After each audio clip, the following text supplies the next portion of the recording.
taking a look at the God of the impossible this week, and all three people in these stories needed the God of the impossible. They had impossible situations. The townspeople, it was impossible for them to control the demoniac. And then the woman with the bleeding, it was impossible for her to be able to control the bleeding. She tried. She spent all her money on doctors who no doubt were legit and some that weren't. And then the parents, it was impossible for them to control the sickness, and then ultimately it's impossible for them to control death.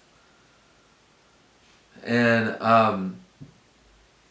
in the impossible, it's impossible because we are out of control. Not like loony bin out of control, although the demoniac would be loony bin out of control, but out of control as in we do not have a grasp, we do not have a handle, we are hopeless, right? When we lose control, when we do not have control of the impossible, we're hopeless. And every single one of these people were hopeless. They were in despair, they were distraught. There's nothing they could do. They'd hit rock bottom. But then Jesus, right?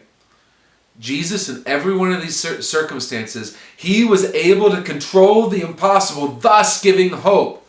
How much hope did he give? How much hope did he give the people who were surrounding the parents in mourning? He said, this is not going to end in death. And they laughed at him. He gave a laughable hope.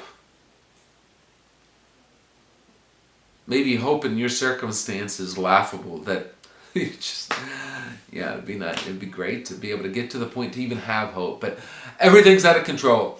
It is the impossible. But Jesus is the God of the impossible. These three miracles show us is the God of the impossible. He brought hope. But also there's fear tied with all of this. Right? He told them. He told the people, do not fear. Everybody in these stories were fearful, weren't they? The people with the dead girl, the woman was fearful.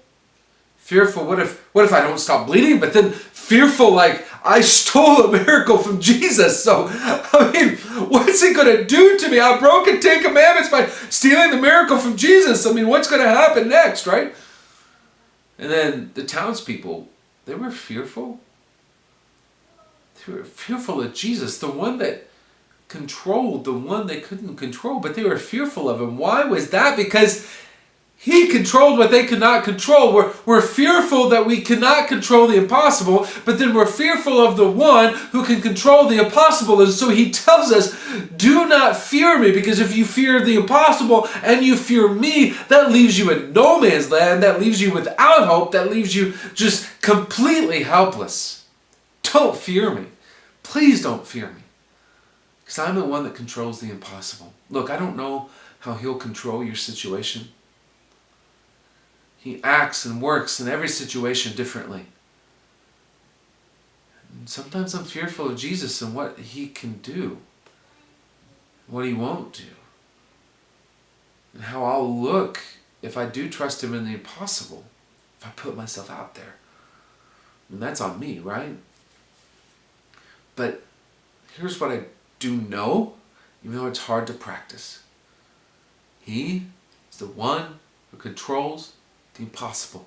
He's the one who resurrected from the dead. He's the one who gives hope in all situations and circumstances. Don't be afraid of him. Don't be afraid of the impossible. Don't be afraid of the one who controls the impossible.